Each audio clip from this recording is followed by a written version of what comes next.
Good evening, everyone. It's such a blessing to have you all with us today.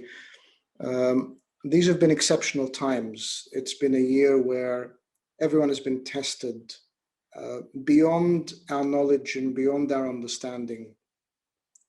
There are many challenges that people have faced, and one of the most significant challenges, I think, is having access to information and indeed being subject to misinformation.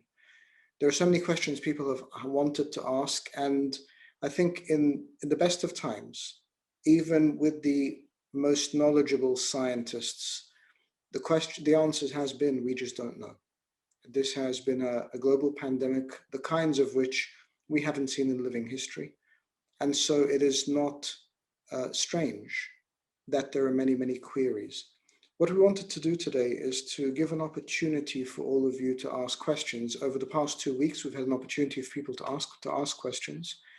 We have a panel with us, thankfully gathered, who have agreed to come and share their insight and their knowledge so that we can help. We are not a medical organization, we are a church, but what we are also trying to do is to give you as much information as we can so that you can live as safely as possible, keep yourself safe, keep others safe, and also when the situation arises, have enough knowledge to make the decisions you need to make. I'm very thankful for the panel, as I said. I'm going to ask each and every one of them to introduce themselves. Before I do, if you're on your computer, if you move your cursor, لو حد عايز يسمع بالعربي من فضلكم في وسيلة ترجمة تحت في المنيو بار في حاجة مكتوب عليها interpretation. لو نضغط عليها نختار Arabic وبعدين تحتها mute original audio. دكتور نبيل هيكون بيترجم لنا كل حاجة هتتقال بالإنجليزي هتتسمع بالعربي على الشانل دي. Alternatively, if we actually switch to Arabic for any reason, down at the bottom of your menu there's interpretation. If you go to the channel, but please bear in mind, choose Arabic. Dr. Nabil will be translating into English. So if for any reason any of the panelists switch to Arabic, you have our English interpretation on here as well. Without any further delay, I'll be asking the speakers to introduce themselves, and I'll pass over to Ahmed, who will be arranging the rest of the evening for us. So in no particular order, just as they appear on my screen, Peter. Thank you, Sayyidina. Yeah, I'm Peter George. I'm a respiratory consultant at the Royal Brompton Hospital, and I'm an honorary senior lecturer at Imperial College London. And we've been looking after lots of patients with COVID and also recovering from COVID. Thank you, Pete. Awesome. I am Sam Vizcarra, consultant microbiologist. I engage in laboratory diagnosis of the virus, as well as treatment, give advice to physicians, especially in treatment of secondary bacterial infection, and as well to control infection and prevent it inside hospital. Thank you. Thank you, Assam. Marcel? Thank you, Sayyidina. Good evening, everybody. I'm Marcel Mikhail. I'm a consultant anesthetist and the medical director, and I have been leading the response of an acute trust to manage COVID. Thank you, Marcel. Tara? Thank you, Sayyidina. My name is Tara Hanna, and I sit on the Diocesan Response Group with Sayyidina and all the clergy, trying to work out how to keep all of our churches and our congregations safe. Thank you, Tara. Mina? I'm Mina Mark Mikhail. I'm a GP in Ealing. I'm also a clinical director and vice chairman of the GP Federation. I'm responsible for 3 vaccine sites in the borough of Ealing. Thank you, Mina. We're very thankful to have Karim, who's doing the technical support, and Abuna Mina as well with us. Ahmed will be arranging the panel tonight and asking the questions. Ahmed heads up our diocesan COVID response group. And Ahmed, in your hands. Thank you, Sayyidina, and welcome to you all, and welcome to our panel.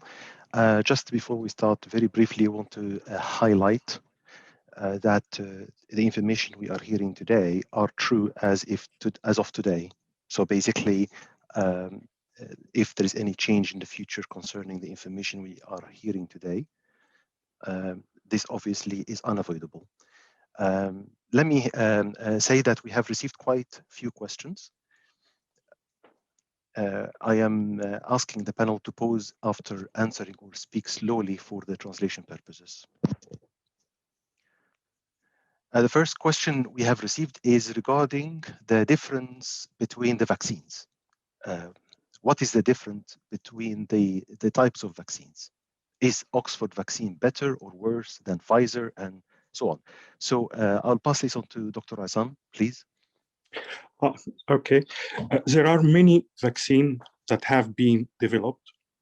3 of them approved in UK, 2 in December 2020 and 1 in January 2021. Pfizer and Oxford are in use. Moderna will be available in April. So I'm going to talk about different in how the 3 vaccine works, and as well as their effectiveness and the safety. I'm trying to talk about how they work in a very simple way. Oxford University AstraZeneca vaccine, it works, this vaccine is what's called viral vector vaccine. What does it mean? It is genetically altered common cold virus called adenovirus. This lab modified virus cannot replicate in the body or harm it, but does carry the genetic structure used to create coronavirus protein spikes. These spikes are not harmful in themselves. The vaccine virus entered a human cell. There, it uses the cell nucleus to photocopy, only photocopy, the genetic structure to make the coronavirus protein spikes, prompting the body immune system to produce antibodies. These antibodies will protect you if you expose to the infection in future. Vaccine was shown to be on average 70.4% effective. And other studies which used different doses showed to be 90% active. The other vaccine, Pfizer BioNTech, how it works, it made from what they call it messenger RNA virus. It means this, the messenger RNA promote some of the body cell to produce coronavirus spike, and once the spike are made, it work the same as Oxford vaccine. It is 90% effective. It's been tested on 41,000 participants around the globe. The last one is Moderna, which is the same as Pfizer. It works the same messenger RNA, and its effectiveness is 95%. I will talk about the safety of the vaccine. The 3 vaccines approved for use in the UK have met strict standards of safety, quality, and effectiveness set out by independent medicine and health care products regulatory agency, MHRA. the 3 vaccines, you need 2 doses, 3 to 12 weeks in between to complete. I'll come back to Oxford vaccine. It has been already used in millions of people in the world. Primarily, data indicate that vaccine is 70.4 effective, as I said before. There is no vaccine 100% effective. 70.4% is highly effective, more effective than the average flu vaccine.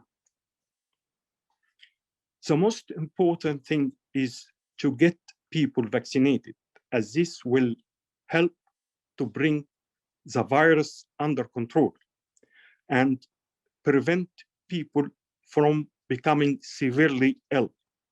Why do we offer the vaccine? When you are offered the vaccine, you will be offered one of them. You are unlikely to have a choice. We advise you to take it, as the 3 vaccines are effective and safe. It will give you a level of protection, and it help the country to eventually go back to normal life. Thank you. I would like to ask him, Dr. Mina, if you'd like to add anything. Yeah, but just add one more point, or perhaps 2 more points. Thank you, Dr. Essam. The first point I'd like to add is that a further study recently regarding the Oxford vaccine showed that if they delayed the second vaccine to 12 weeks, it increased the effectiveness above 80%. And so what we're learning as time goes on and we give more vaccination to people is that actually these vaccines, the percentage to be exact is not so certain, but we see that as time goes on, the percentage seems to be more effective than we originally felt in the original studies. The second point I would like to make is just to re-emphasize what Dr. Essam said, which is that if you are offered a vaccine, you should accept it regardless of whether it's an Oxford or a Pfizer or a Moderna, or even later we're hearing there are more vaccines coming. And the reason is because these vaccines, as a miracle, are a lot more effective than vaccines that we usually take each year. For example, the pneumonia vaccine, or for example, the influenza vaccine. They are much more effective than those vaccines. And this is what the data is showing. So some vaccines which are approved, which we've been using for many years, have only 50% effectiveness. And these are in the 70s, 80s, 90s. So it's very important that whatever vaccine you're offered, you accept it, because it will provide you with essential protection. That's all I have to add. Thank you very much to you both. I have another question regarding the long-term impact of the vaccine. I guess people are worried about that. One question was, does the vaccine cause infertility? Another question, how can we trust that the vaccine will not have negative side effects in the future? It may be safe now. One other question is it better to postpone, for example, getting the vaccine until we know more about the side effects, the long-term side effects of the vaccine? I'm going to ask Dr. Mina, please, to take this one. Thank you, Ahmed. So to take the first question, whether the vaccine causes infertility, it's a simple answer. It's no. The AstraZeneca, or the Oxford vaccine, is a vaccine using a technique which has been used for many years. So there is nothing new in the way this vaccine has been made or administered. So even if people are worried because it's a new vaccine, we can say that it has copied the system that other vaccines have been developed in such a way. the Pfizer vaccine and the Moderna vaccine are using new techniques, but even those that are new have been used to develop vaccines to other viruses in other parts of the world, such as the Ebola vaccine. And we know from those studies that there haven't been cases of reported infertility. So to answer the question on infertility, there is no evidence, and many millions have received the current vaccines. In the UK alone, 16.5 million as of tonight have received the vaccine. And we haven't got any reported data to say that it causes infertility. In terms of long-term side effects with regards to the vaccine, again, just to reiterate or repeat, worldwide, the vaccine's been given millions of times.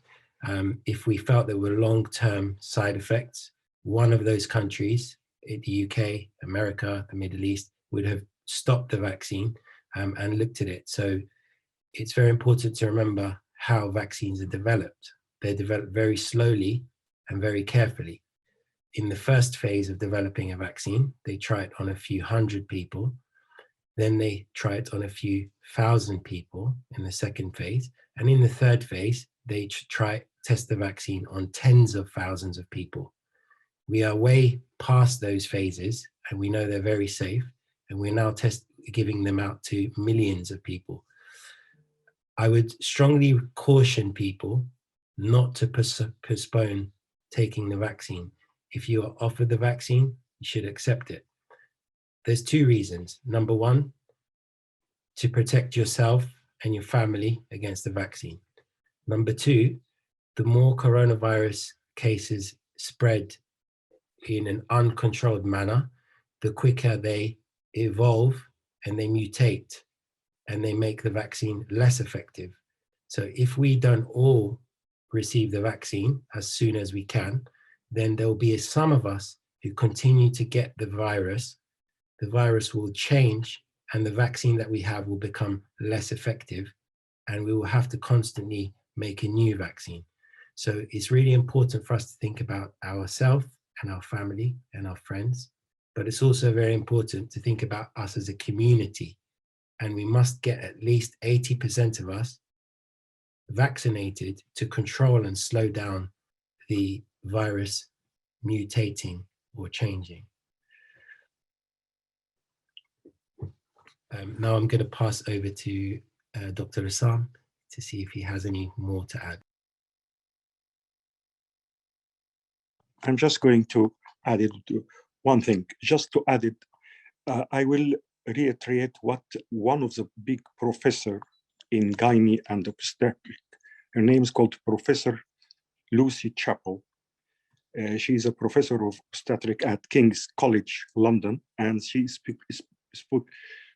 spokesperson for the Royal College of Obstetric and Gynecology. She said there is no biological mechanism by which the vaccine could affect your fertility. And she said as well, no concern about fertility and the COVID vaccine. And the other thing I would like to talk about it is how safe is this vaccine? As I mentioned before, when we approve for use in the UK, should meet strict standard of safety, quality, and effectiveness set out by the Independent Medical and Healthcare Product Regulatory Agency, MHRA. Any coronavirus vaccine that is approved must go through all the clinical trial and safety checks. All other licensed medicine go through. The MHRA follows international standards of safety.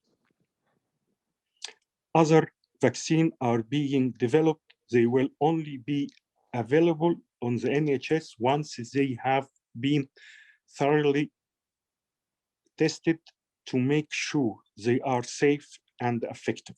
So far, millions of people have been given COVID vaccine, and reports of serious side effects such as allergic reaction have been very rare. No long-term complication have been reported. Thank you. Thank you. Thank you very much to you both. There is a question about the risk of clotting. It seems that this vaccine, there is some sort of association between the vaccine and risk of clotting. Can I ask, please, Dr. Peter, to shed some light on this issue? Thank you, Ahmed. Just to clarify, it's not the risk from the vaccine, it's the risk from the virus. Oh, apologies, yes. And we'll be quick because I know we've got over 20 questions and not much time. So just to make the point that the way that this virus affects people when they become very unwell is that it causes inflammation throughout the whole body.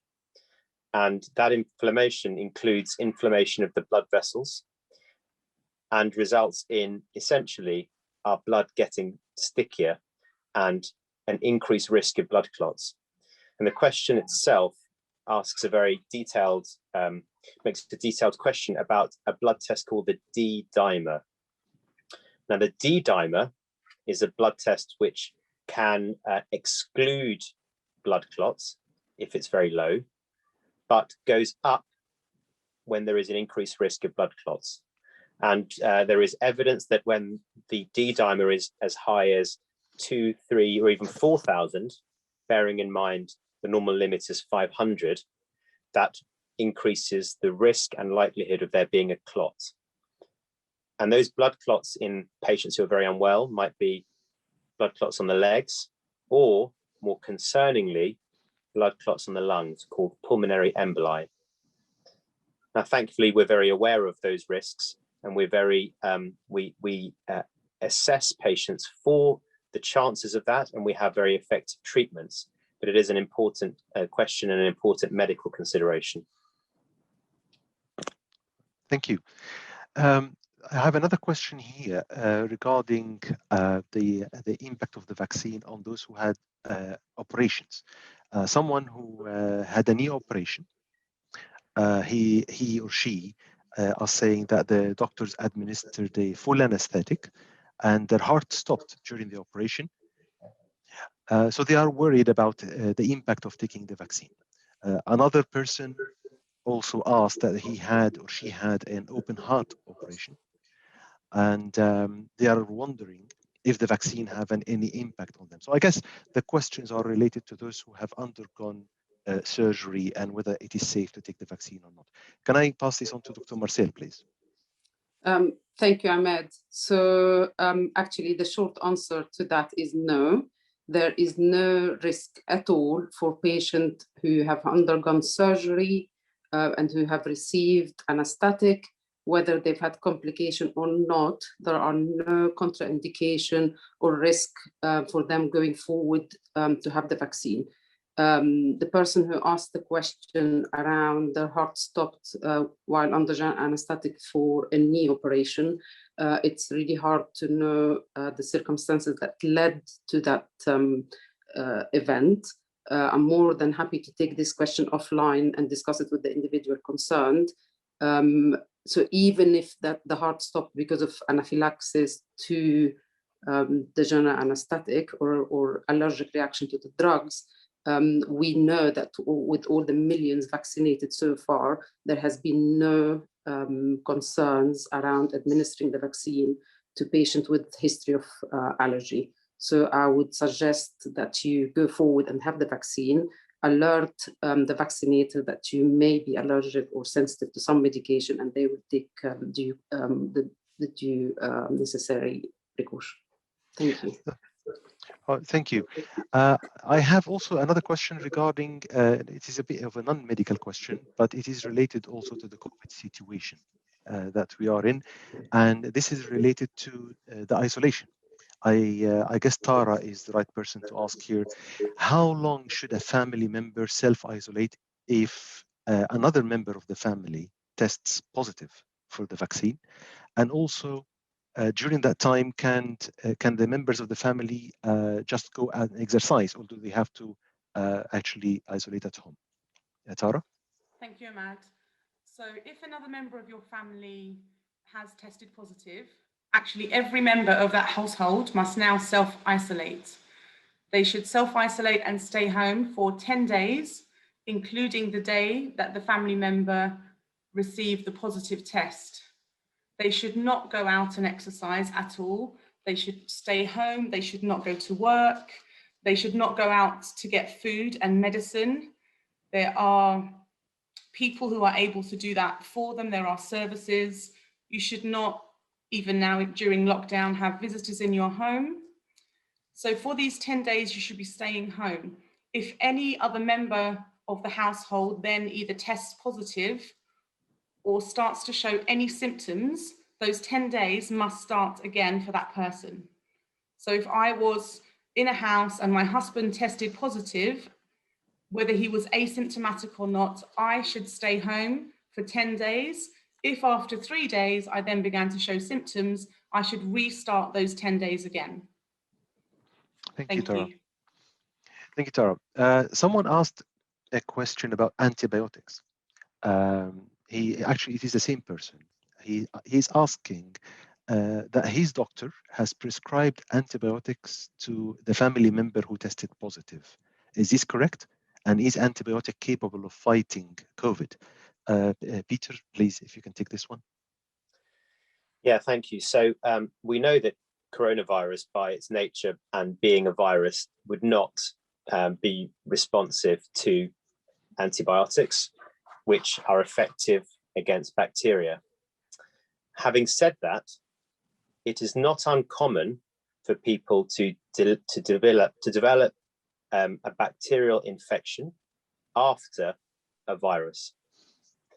And in that setting, if patients or individuals are experiencing symptoms which might suggest a bacterial infection, it is very reasonable to treat with antibiotics for a short course.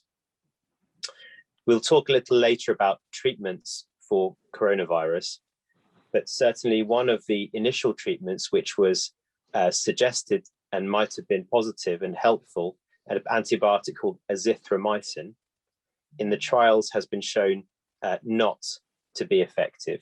And so there is no evidence that antibiotics in and of themselves are effective against coronavirus.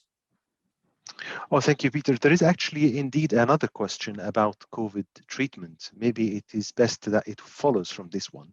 The question is that I hear there are now new treatments, and he mentions steroid mix. I'm not entirely sure what is this, but he is saying that is this indeed the case, and is it available in the UK, and is it effective for elderly patients? So if you can carry on, please.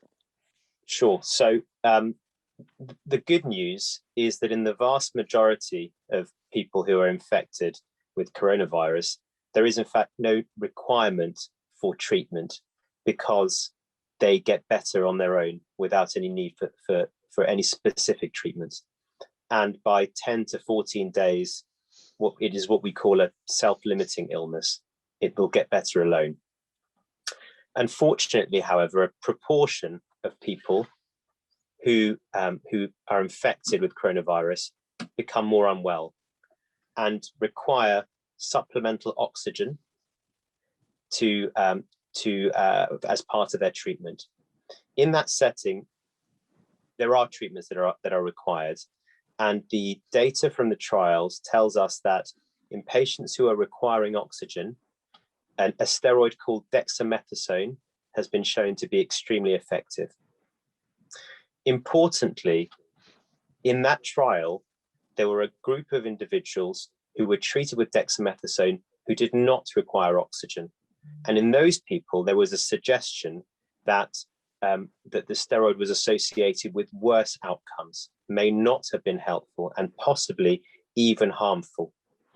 So we would not recommend treatment with steroids for patients in who are not requiring oxygen therapy. The additional treatment that has very recently been shown to be successful, also another drug which has been proven in the recovery study, is a drug called tocilizumab, and it's an it's a rheumatoid arthritis drug, an anti-IL-6 inhibitor. And that similarly has been shown to be effective in patients who are moderately to severely unwell in hospital. And as an additional therapy to steroids, they are effective and have been shown to improve outcomes and reduce the risk of death. Now, both of these treatments are absolutely available in the United Kingdom. And the important point I think to make from this is that it is due to the NHS's ability to recruit large numbers of individuals to clinical trials in an extremely efficient way that we have now produced and provided evidence for the only 2 drugs that have been shown to be effective in reducing mortality and poor outcomes in coronavirus. And with that in mind, I think it is worth remembering that when individuals are recommended by non-physicians, non-doctors, and not their GP to take experimental treatments that are outside of the evidence base or outside of clinical trials, they may indeed be harmful.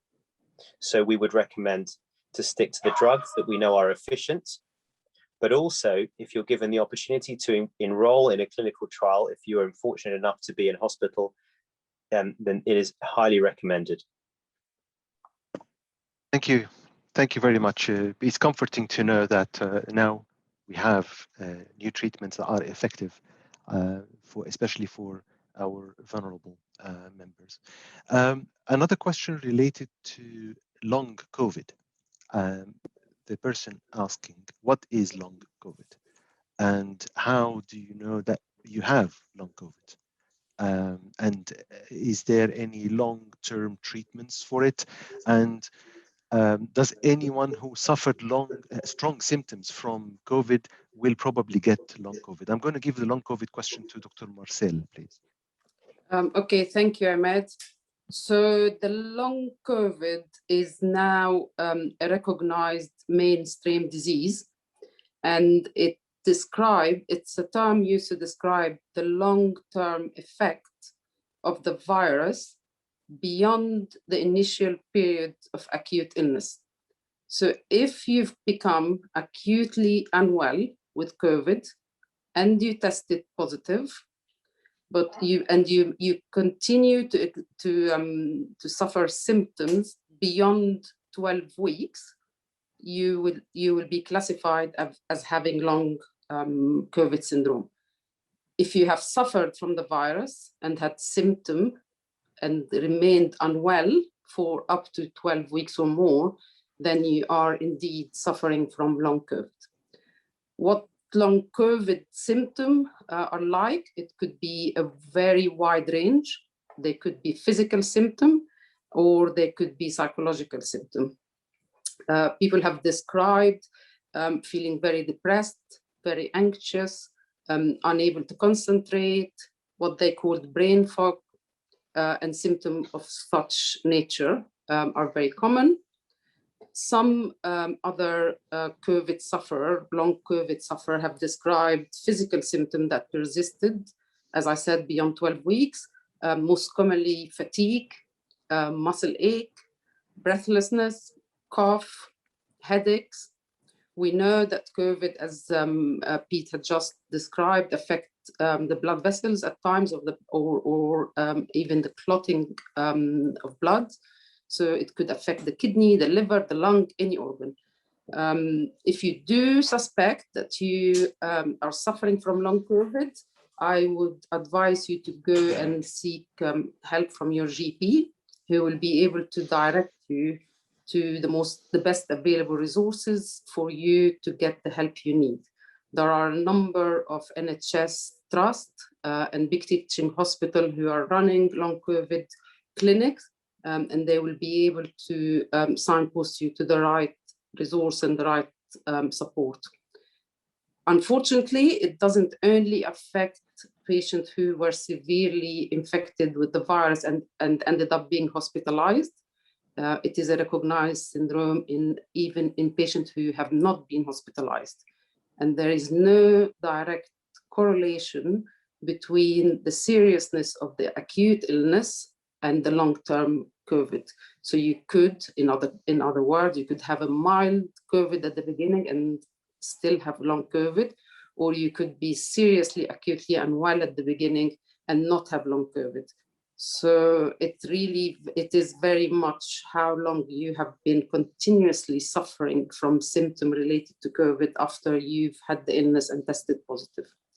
Just to give you an idea of the percentage, the Office for National Statistics in January produced a figure that suggests that 1 in 5 people who have tested positive for COVID are still showing symptom of COVID beyond 5 weeks, and 1 in 10 are showing symptom beyond 12 weeks. So although it's not very common, we know it does exist, and it does need a patient or individual with long COVID will need to seek help.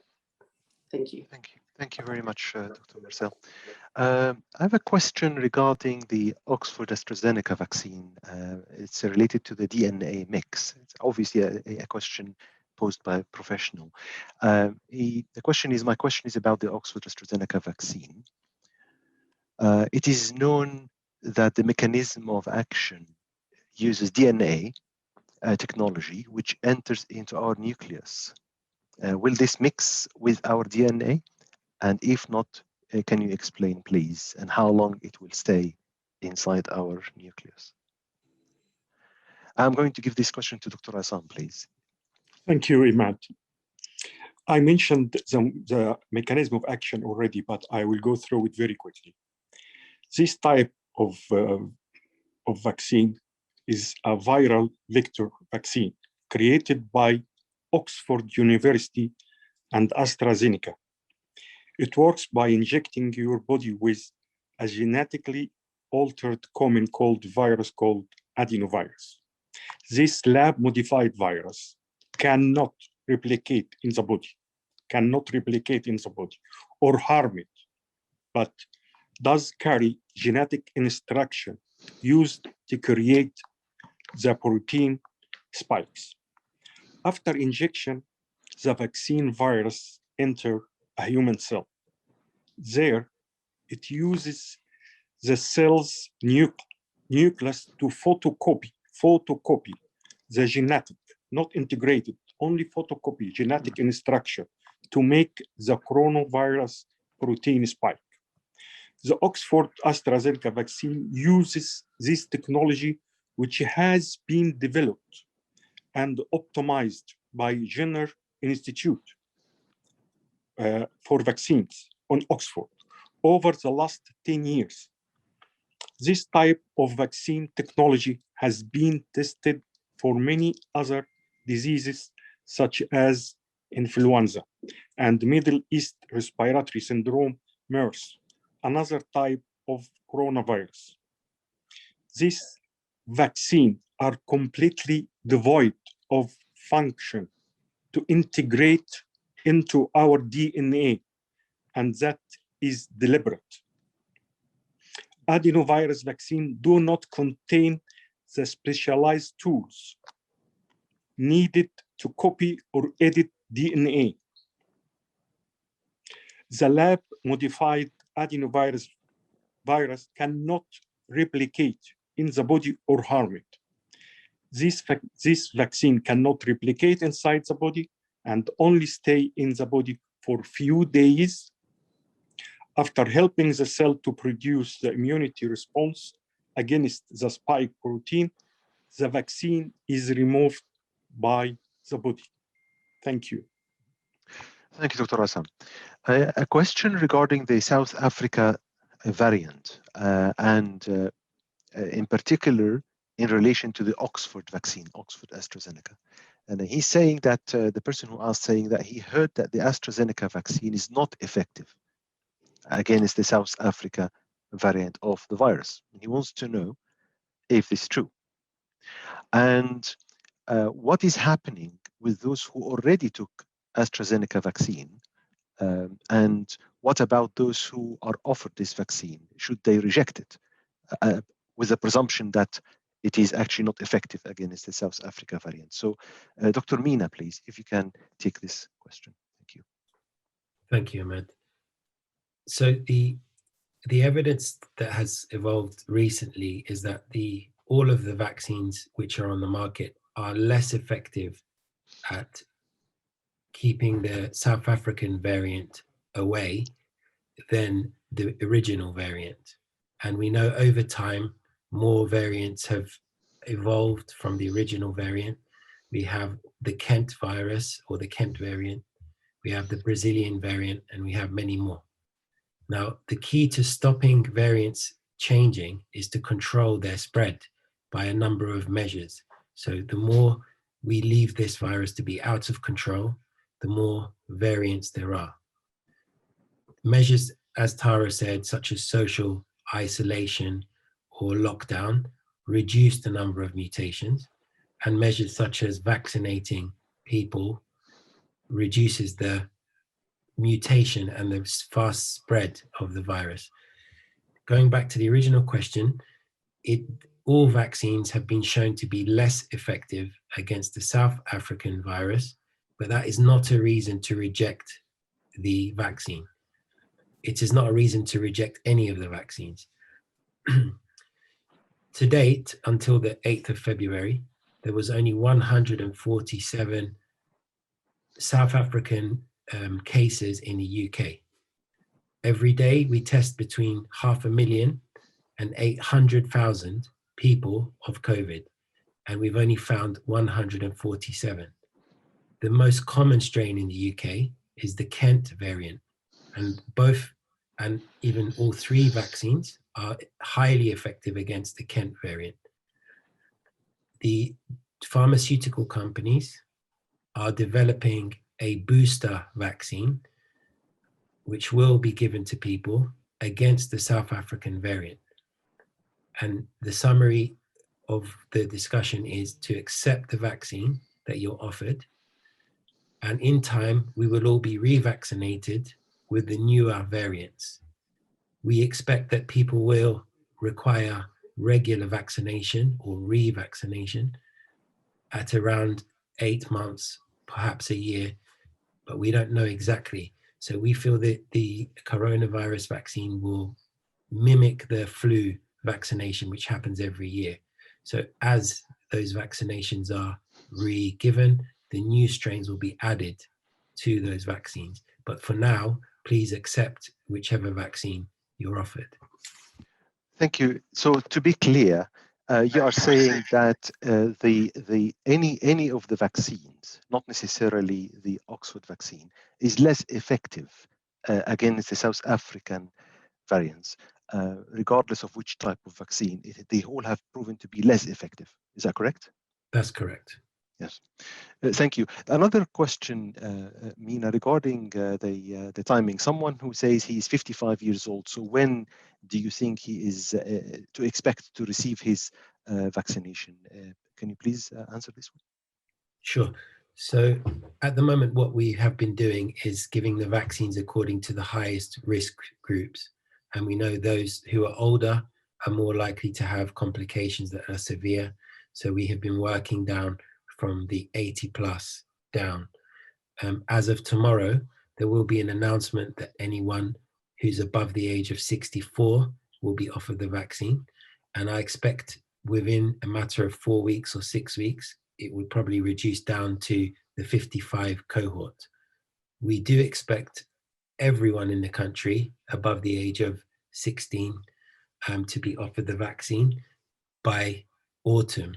So to answer the question for the 55-year-old gentleman, I expect in the coming 4 to 6 weeks, roughly, depending on how quickly we can vaccinate those above 64, he will be or she will be offered the vaccine. Oh, thank you. There's a question about holidays. My family booked a holiday in May. Is it safe, in your opinion, to travel, if allowed, without taking the vaccine? Tara, what is the regulations on this issue? Thank you, Ahmad. So as we all know, under the current UK COVID-19 restrictions, we are in lockdown. So no unauthorised, unnecessary travel is approved. So we are being asked to stay at home.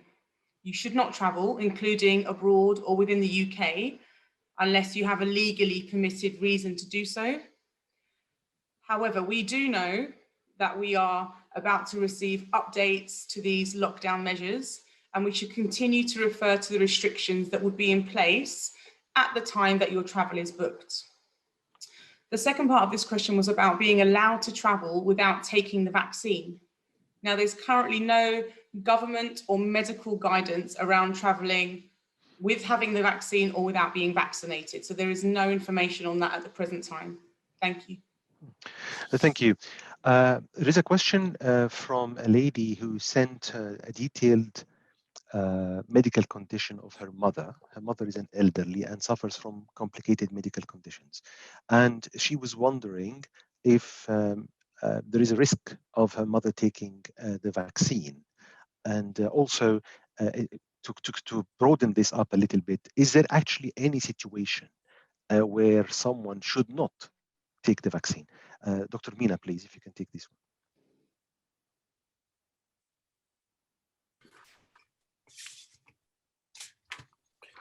So we know that those who are older and suffer from medical conditions are more important to be vaccinated sooner.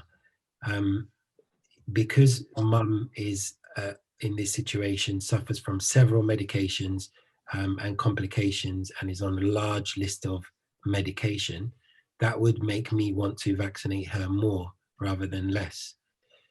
Because we have seen from those that are hospitalized, that Peter, for example, Dr. Peter is looking after in the hospitals, they tend to have more medical problems, more medications, and they are older.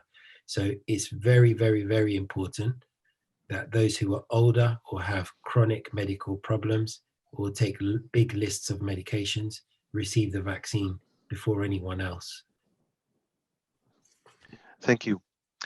I have a question about the quarantine in the hotels that the government introduced recently. Tara, I think you probably are best qualified to answer this one.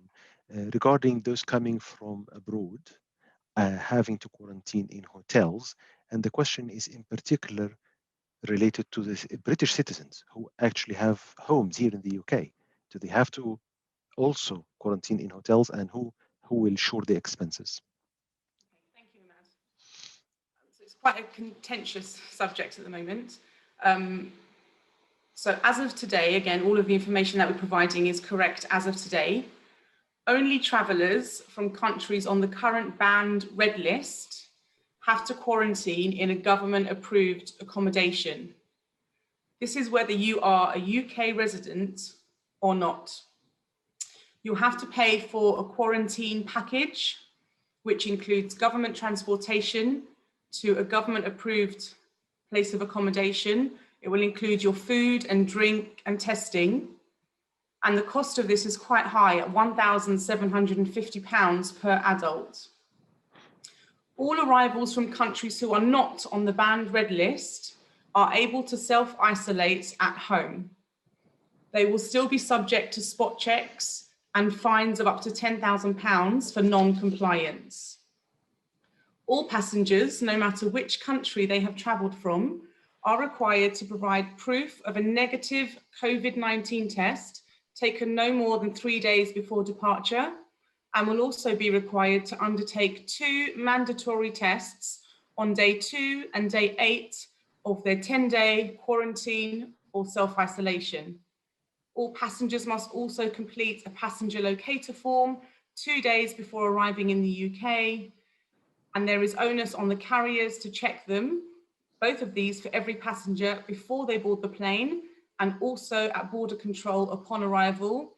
Again, passengers coming without a completed form and a negative test face a fine at border control, and also the airline, so making sure that they are definitely checking this. If you are a non-UK resident and you have come from a banned red list country in the past 10 days, it is likely that you will be denied entry to the UK.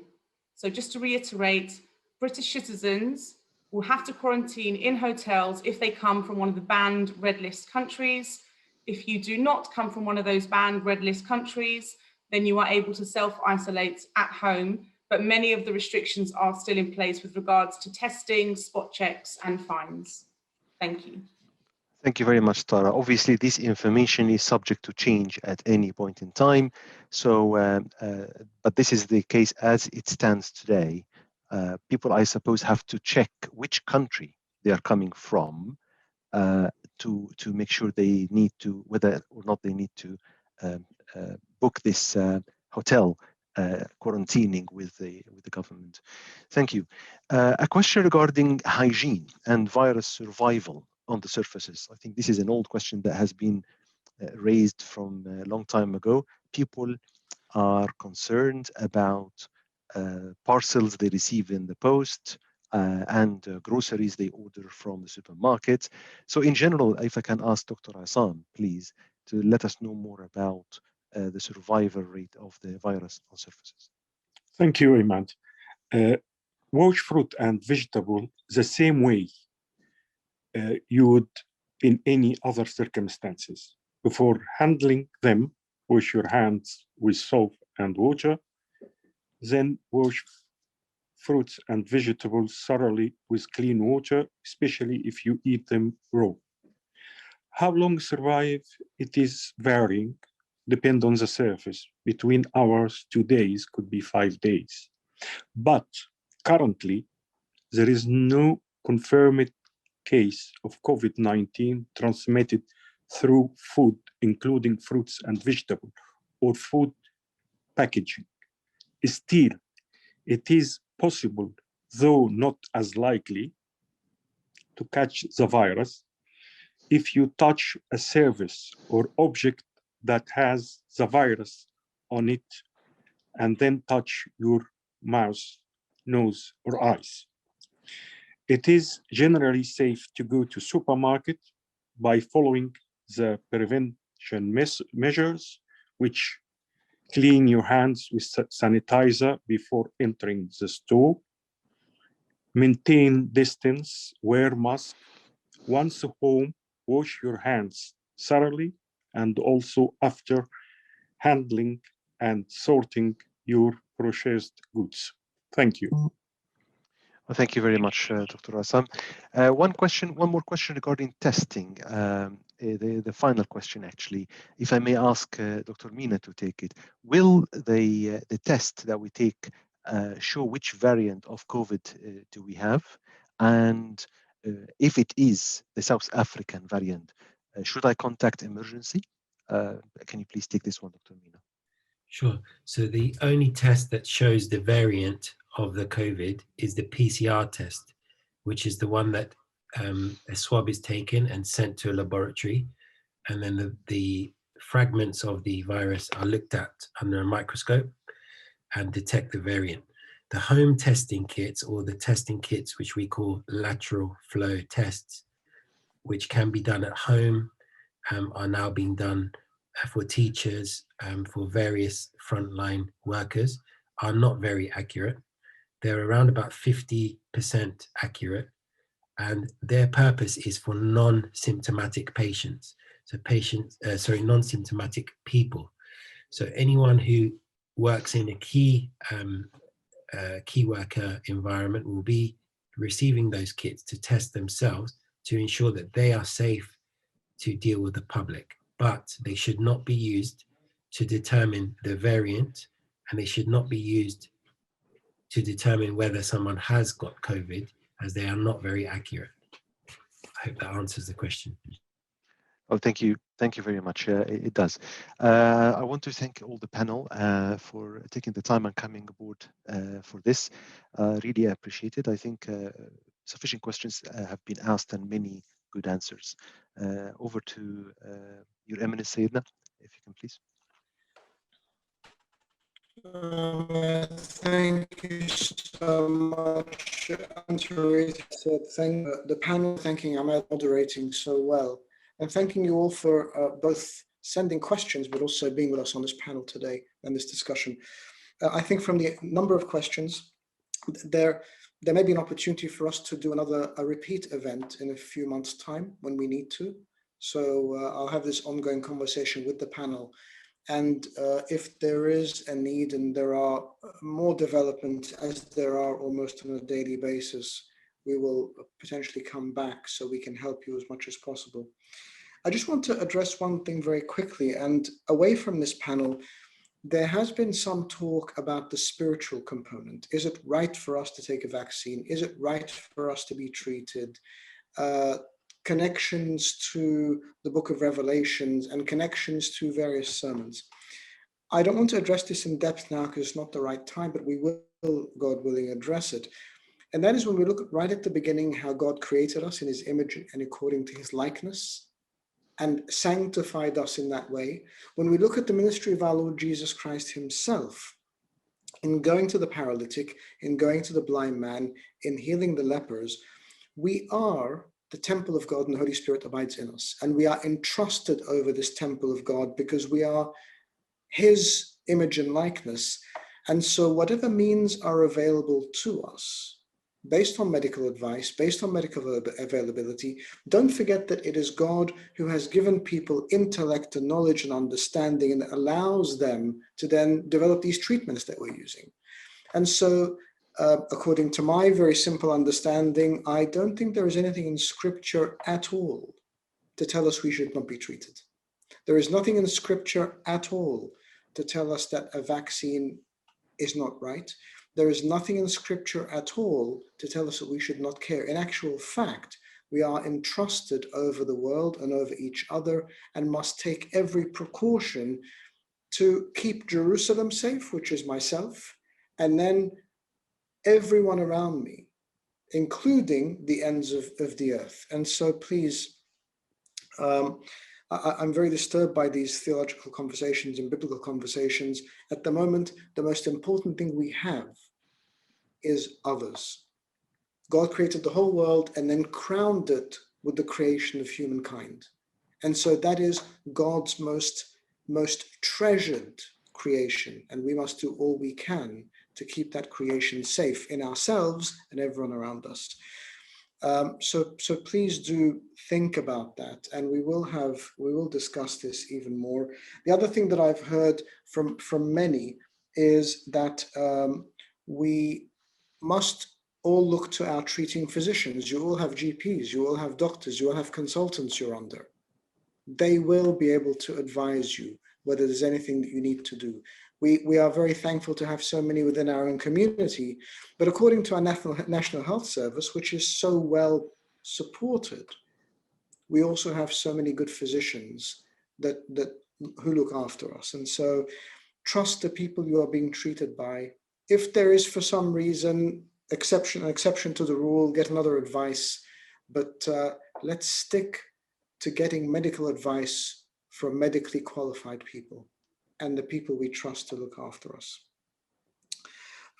Before we finish, because I want to stick to time, I want to thank also Nabil, who has so valiantly done this translation. And Nabil, please make sure you translate that bit as well, because I think it's been very important for everyone to have equal access to this information. I'm also thankful to Karim and Abu Namina for the technical support they've given us. Thank you all very much. God keep you safe. God bless you all.